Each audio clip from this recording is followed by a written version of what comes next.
ඔබගේ හිතේ තිබෙනමතා හෝ පෙරමතය වරුතුනක් ඇතුළත ස්ථිරවම ඔබේ දෙපතුල් ළඟට ගෙන්වා දෙන නාලික බුදු මහතා. මුදා මෙහෙමයි. මේ වසී ගුරුකමක් කරගන්නව නම් සාමාන්‍යයෙන් දෙන්නෙක්ගේ බැදීමක් ඇති වෙන්න ඕනේ. දැක්ක බලයට කවදාකවත් වසී ගුරුකමක් කරන්න බෑ පුතේ. දෙන්නගේ ආදර සම්බන්ධයක් තියෙන්නම ඕනේ. ඕනම දෙන්නෙක්ගේ දෙයක් කරලා දෙන්න පුළුවන් මට.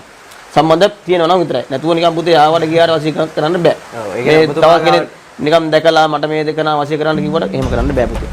ස්ත්‍රී පුරුෂ වශී කුරුකම් අනියම් සම්බන්ධ නැවැත්වීම දරුපල නොමැති අයිති යන්ත්‍ර ව්‍යාපාර දියුණුව සඳහා අනවින කොඩිවිනි කැපීම ඇතුළු සියලුම යන්ත්‍රමන්ත්‍ර අකුරටම කර ගැනීම සඳහා විශ්වාසයෙන් අමතන්න නාලික බුදු මහතා 076 7065 858. ශිව දෙවියන්ගේ දරුණුතම අවතාරවලින් එකක් වන කාල බහිරව දෙවියන්ගේ අති ප්‍රබල වශී මන්ත්‍රයක් තමයි අද අපේ ආශිර්වාද YouTube නාලිකාවෙන් ඔබ වෙත ලබා දෙන්නේ. මේ බලගතු මන්ත්‍රය පාවිතෙන් ඔයාගේ හිතේ ඉන්න ඕනෑම කෙනෙකුගේ ආදරය ඉක්මනින් ලබා ගන්නට පුළුවන්. අතිශය බලගතු මේ වශී මන්ත්‍රය උදේ වරුවේ හෝ සෑම දිනකම රාත්‍රී 12ට පෙර ඔබගේ නිවසේ වාදනය කර තැබීමට හැකි නම් ඉතාමත්ම හොඳයි. එවිට කාල බහිරව දෙවියන් ඔබට ආරක්ෂාව සලසනවා. ඒ වගේම නිවසට සිත සෞභාග්‍ය උදා කරනවා. මේ මන්ත්‍රය දිනකට 108 වාරයකින් දින 21ක් ශ්‍රවණය කළොත් මේන් ඉහළ ප්‍රතිඵල ලබා ගැනීමේ හැකියාව ඔබට තියෙනවා. හැමදාමත් අපි ඔයාලට ලබා දෙන මන්ත්‍ර වලින් බොහොමයක් දෙනාට ඊටමත් සාර්ථක ප්‍රතිඵල ලැබිලා තිබුණා. ඉතින් ඒ නිසා කාල බහිරව දෙවියන් ගැනත් අපගේ නාලිකාව ගැනත් විශ්වාසයෙන් යුතුව ඔබගේ ජීවිතය සාර්ථක කර ගැනීම සඳහා මේ මන්ත්‍රය ශ්‍රවණය කරන්න. ඒ වගේම මේ මන්ත්‍රය භාවිතා කර ඔබ කැමති ඕනෑම අයෙකුගේ හිත ඔබ කෙරෙහි ආකර්ෂණය කරගන්නට පුළුවන්. ඕනෑම අයෙකු ආකර්ෂණය කර ගැනීමට හැකි මේ මන්ත්‍රය ඉතින් ආදරය කරන පුද්ගලයාගේ ආදරය ලබා ගන්නටත් දෙමාපිය කැමැත්ත ලබා ගන්නටත් ඇරගිය ආදරවන්තයා ආදරවන්තිය නැවත ගෙන්වා ගැනීමටත් ඇරගිය සැමියා හෝ පිරිද නැවත ගෙන්වා ගැනීමටත් ආදර සබඳතා ශක්තිමත් කර ගැනීමට සහ ඕනෑම අයෙකු තමා වෙත ආකර්ෂණය කර ගැනීමට මේ මන්ත්‍රය භාවිතා කරන්නට පුළුවන්. ඊටමත් ඉහළ ප්‍රතිඵලදායී මේ මන්ත්‍රය ඊටමත් විශ්වාසයෙන් හා භක්තියෙන් ශ්‍රවණය කරන්න. ඔබට ඔබගේ ආදරය අනිවාර්යෙන්ම ලැබෙනවා. ඒක ස්ථිරයි. ඒ වගේම ඔබගේ ප්‍රාර්ථනාව ඉටු වී දුක් කරදර දුරු වී ඔබගේ ආදරය ඔබට ලැබෙන්න කියලා ආශිර්වාද අපි හදවතින්ම ඔබ වෙනුවෙන් ප්‍රාර්ථනා කර සිටිනවා. ඒ වගේම තාමත් ඔයා අපේ YouTube නාලිකාව subscribe කරලා නැත්නම් දැන්ම subscribe කරලා අපිත් එක්ක එකතු වෙන්න කියලා අපි ඔබෙන් ආදරෙන් ගෞරවයෙන් ඉල්ලා සිටිනවා. ඒ වගේම මේ යහපැත්තේ තියෙන bell icon එකත් click කරපු ගමන්ම අපි මේ වගේ වටිනා මන්ත්‍ර ඔබ වෙත ගෙනාපු සැනින්ම ඔබට නැරඹීමේ හැකියාවක් තිබෙනවා.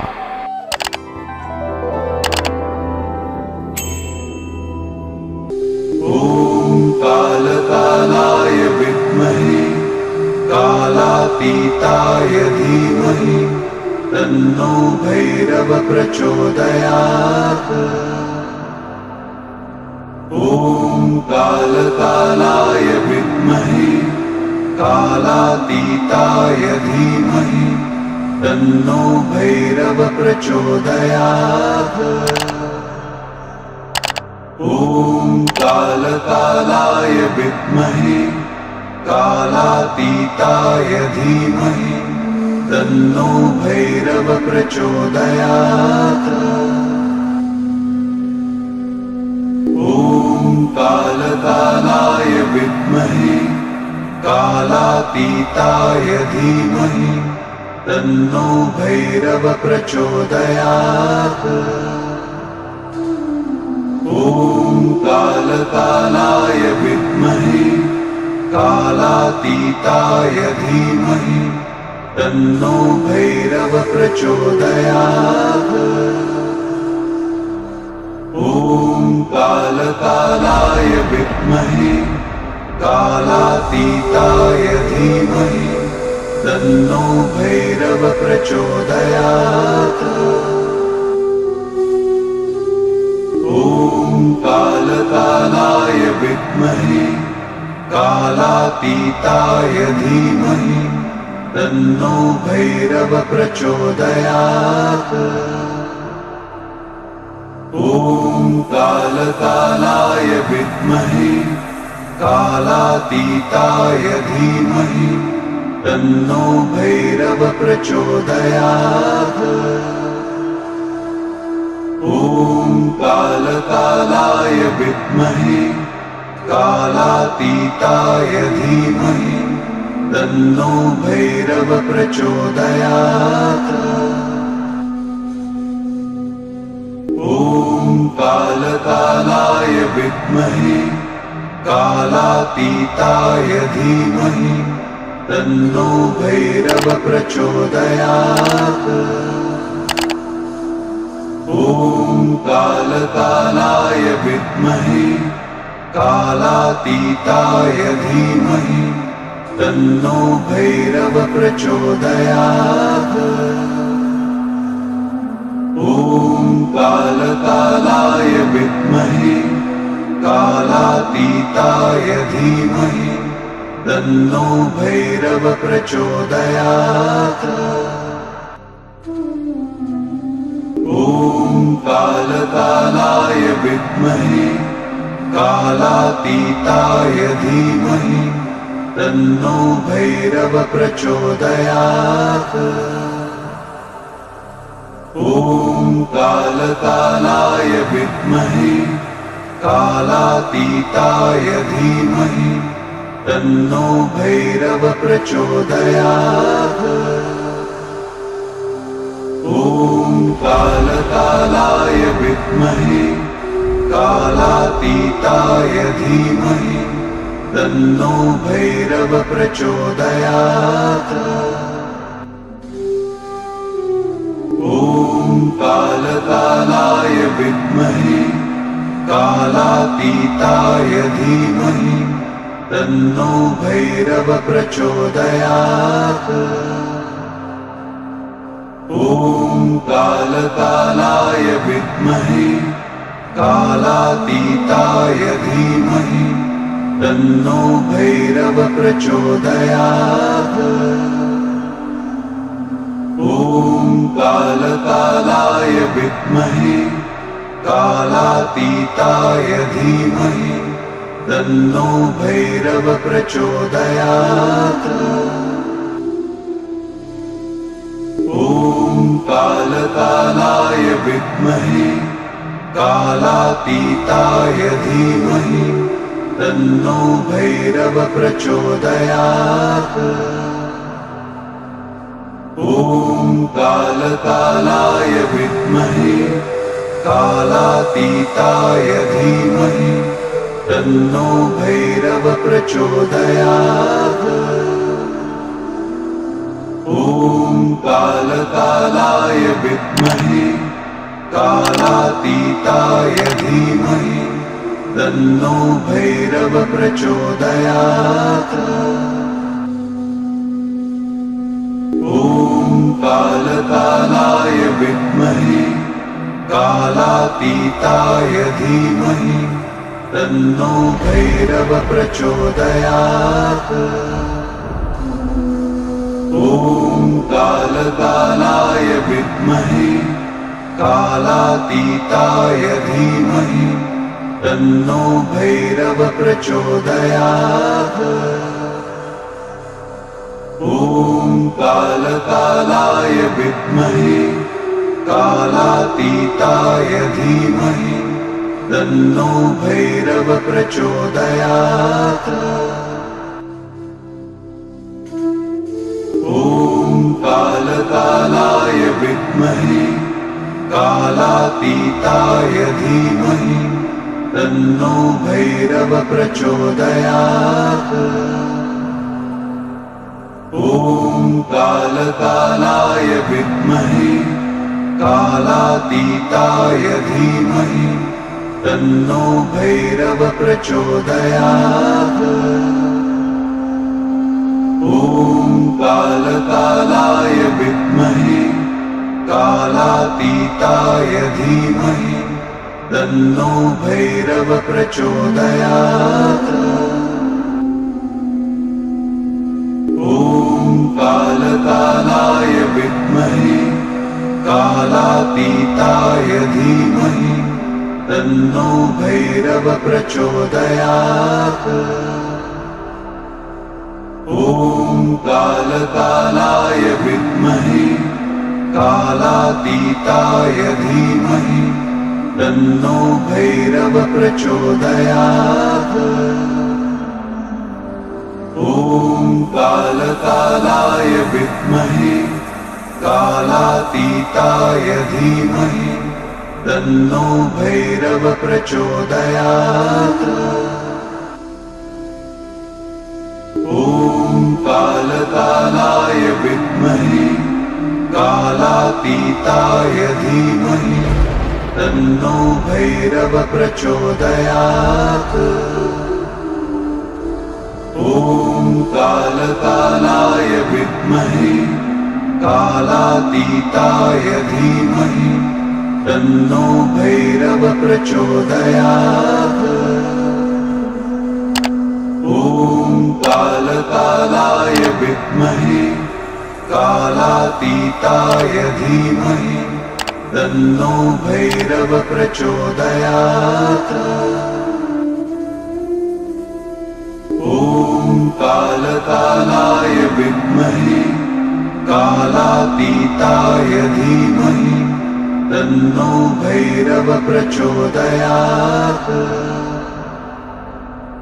ॐ कालकालाय विद्महे कालातीताय धीमहि तन्नो भैरव प्रचोदयात् ॐ कालकालाय विद्महे कालातीताय धीमहि तन्नो भैरव प्रचोदयात् ॐ कालकालाय विद्महे कालातीताय धीमहि तन्नो भैरव प्रचोदयात् ॐ कालकालाय विद्महे कालातीताय धीमहि तन्नो भैरव प्रचोदयात् ॐ कालकालाय विद्महे कालातीताय धीमहि तन्नो भैरव प्रचोदयात्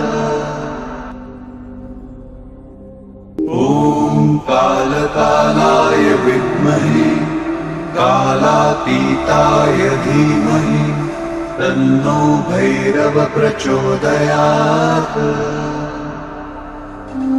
ॐ कालकालाय विद्महे कालातीताय धीमहि तन्नो भैरव प्रचोदयात् ॐ कालकालाय विद्महे कालातीताय धीमहि तन्नो भैरव प्रचोदयात् ॐ कालकालाय विद्महे कालातीताय धीमहि तन्नो भैरव प्रचोदयात् ॐ कालकालाय विद्महे कालातीताय धीमहि तन्नो भैरव प्रचोदयात् ॐ कालकालाय विद्महे कालातीताय धीमहि तन्नो भैरव प्रचोदयात् ॐ कालकालाय विद्महे कालातीताय धीमहि तन्नो भैरव प्रचोदयात् ॐ कालकालाय विद्महे कालातीताय धीमहि तन्नो भैरव प्रचोदयात् ॐ कालकालाय विद्महे कालातीताय धीमहि तन्नो भैरव प्रचोदयात्। ॐ कालकालाय विद्महे कालातीताय धीमहि तन्नो भैरव प्रचोदयात्। ॐ कालकालाय विद्महे कालातीताय धीमहि तन्नो भैरव प्रचोदयात्।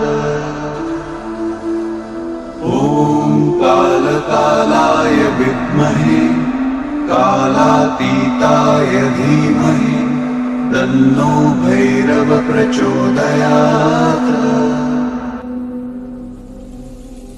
ॐ कालकालाय विद्महे कालातीताय धीमहि तन्नो भैरव प्रचोदयात्।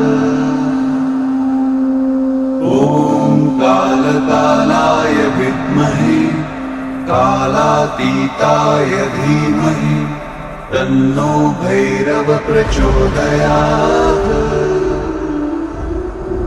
ॐ कालकालाय विद्महे कालातीताय धीमहि तन्नो भैरव प्रचोदयात्। ॐ कालकालाय विद्महे कालातीताय धीमहि तन्नो भैरव प्रचोदयात्। ॐ कालकालाय विद्महे कालातीताय धीमहि तन्नो भैरव प्रचोदयात्।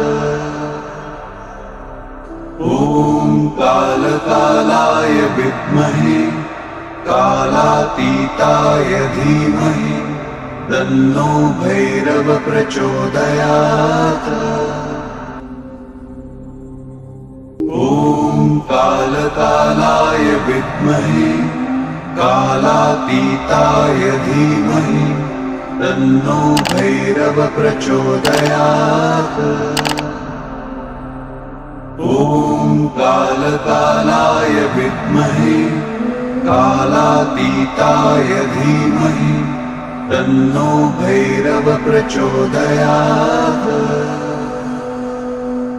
ॐ कालकालाय विद्महे कालातीताय धीमहि तन्नो भैरव प्रचोदयात्। ॐ कालकालाय विद्महे कालातीताय धीमहि तन्नो भैरव प्रचोदयात्। ॐ कालकालाय विद्महे कालातीताय धीमहि तन्नो भैरव प्रचोदयात्। ॐ कालकालाय विद्महे कालातीताय धीमहि तन्नो भैरव प्रचोदयात्। ॐ कालकालाय विद्महे कालातीताय धीमहि तन्नो भैरव प्रचोदयात्। ॐ कालकालाय विद्महे कालातीताय धीमहि तन्नो भैरव प्रचोदयात्। ॐ कालकालाय विद्महे कालातीताय धीमहि तन्नो भैरव प्रचोदयात्। ॐ कालकालाय विद्महे कालातीताय धीमहि तन्नो भैरव प्रचोदयात्। ॐ कालकालाय विद्महे कालातीताय धीमहि तन्नो भैरव प्रचोदयात् ॐ कालकालाय विद्महे कालातीताय धीमहि तन्नो भैरव प्रचोदयात्